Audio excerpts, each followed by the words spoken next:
آگے کچھ یاد نہیں آ رہا، آگے کچھ یاد نہیں آ رہا۔ تو کریم آقا فرمانے لگے سعدی آگے یہی گئے، صلو علیہ وآلہ، صلو علیہ وآلہ۔ جہاں کہیں بھی یہ کلام پڑھا جاتا ہے نا تو یہ جو آخری مصرع ہے یہ سب مل کر پڑھا کریں، کیونکہ یہ وہ ہے جو کریم آقا نے خود اپنی شان بیان کی ہے۔ یہ وہ مصرع ہے جو کریم آقا نے خود اپنی شان بیان کی ہے۔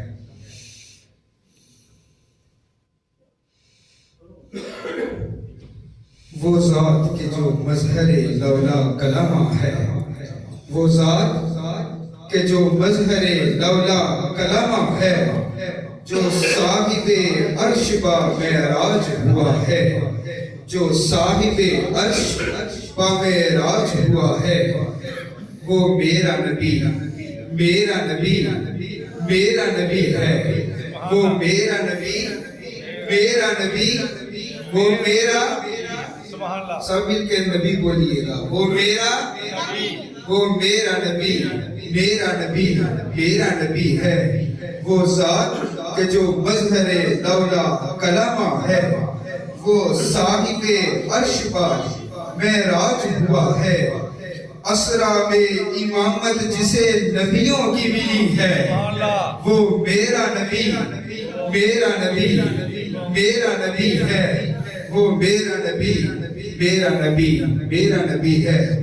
میرے اعلیٰ حضرت عظیم البرکت اشا امام احمد رضا جب آپ سے پوچھا گیا کہ حضور یہ لوگ کہتے ہیں کہ معراج آقا نے چند منٹوں میں، چند لمحات میں کر لی ہے، یہی سوال ابو جہل نے ابو بکر سے کیا تھا، اور ابو جہل کا یہ ذہن تھا کہ اگر ابو بکر مکر گئے نا، اگر ابو بکر مکر گئے تو پھر مسلمانوں کے لیے یہ بات ماننی ناممکن ہو جائے گی، کیونکہ یہی وہ لمحہ تھا کہ جب صدیق اکبر نے اس کی صداقت دی تو میرے کریم آقا نے فرمایا اب تو صدیق اکبر ہے، اب تو صدیق اکبر ہے۔ اسی طرح ابو جہل آیا اور آ کر کہنے لگا کہ اے عتیق، اگر کوئی یہ کہے کہ میں رات کے تھوڑے سے حصے میں، چند لمحات میں آسمانوں کی سیر کر کے آیا اور آسمانوں سے آگے کا بھی ذکر کرتا ہے، تو کیا تم مان لو گے؟ تو حضرت صدیق اکبر رضی اللہ تعالی عنہ فرمانے لگے نہیں۔ آپ نے جواب میں کہا نہیں، یہ کون کہتا ہے؟ اب صدیق اکبر نے اس پر سوال کیا کہ یہ کون کہتا ہے؟ تو ابو جہل کہنے لگا اب تو بات بن گئی، صدیق اکبر نے اس کا انکار کر دیا ہے، اب تو اس کی بات بن گئی ہے۔ اب جب صدیق اکبر نے اس سے پوچھا کہ لانتی یہ تو بتا کہ یہ کہتا کون ہے، یہ آگے کی بات کی کس نے ہے؟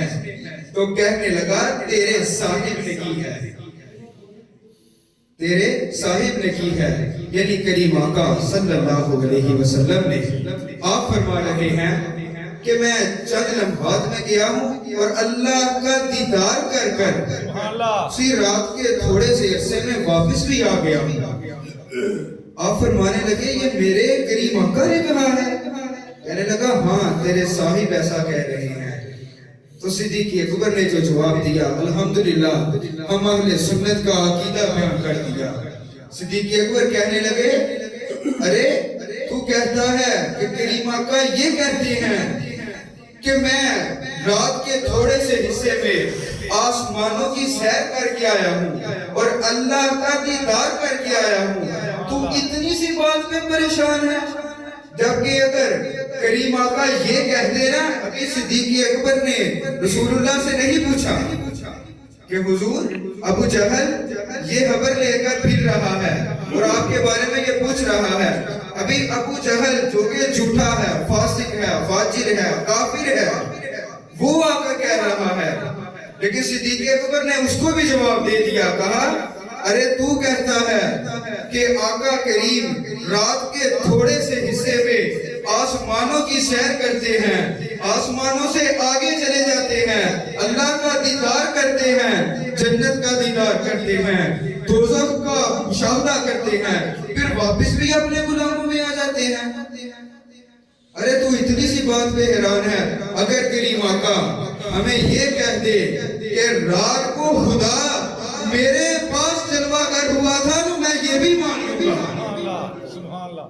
اگر خدا تعالیٰ کی ذات, یہ چھوٹے چھوٹے سے مسئلے ہوتے ہیں جن پر ہمارے عام سے سنیوں کو اس بات پر, ہمارے سنی بھی اس بات پہ جدی علماء کے پاس چلے جاتے ہیں. حضرت جو ہے کہندہ پہ انج ہے کہ نہیں ہے, جبکہ صدیق اکبر جو ہمارے بھی امام ہیں, سب سے صحابہ کے امام ہیں, جب انہوں نے اس کی تصدیق کر دی ہے تو ہمیں بھی کریم آقا کی ذات پر ذہن کو کھلا رکھنا چاہیے. ہاں, اپنے علماء سے رابطے میں رہنا چاہیے. میں تو قاری صاحب اس چیز کی گواہی بھی دے کہ جب چھوٹا سا بھی مسئلہ ہوتا ہے نا میرے ذہن میں, تو میں قاری صاحب کے پاس آتا ہوں اور میں پوچھتا ہوں قاری صاحب ایسا ہے کہ نہیں ہے. ہاں, اپنے علماء سے رابطے میں رہے, مجھے بھی اپنے عقیدے کی مضبوطی ہوتی ہے. اب میں خصوصی نعت کے لیے ہمارے محلے کی عظیم شخصیت جناب طاہر صاحب سے مدد کی سنو آئے اور رسول اللہ کی بارگاہ میں نذرانہ عقیدت پیش کریں. جناب محمد طاہر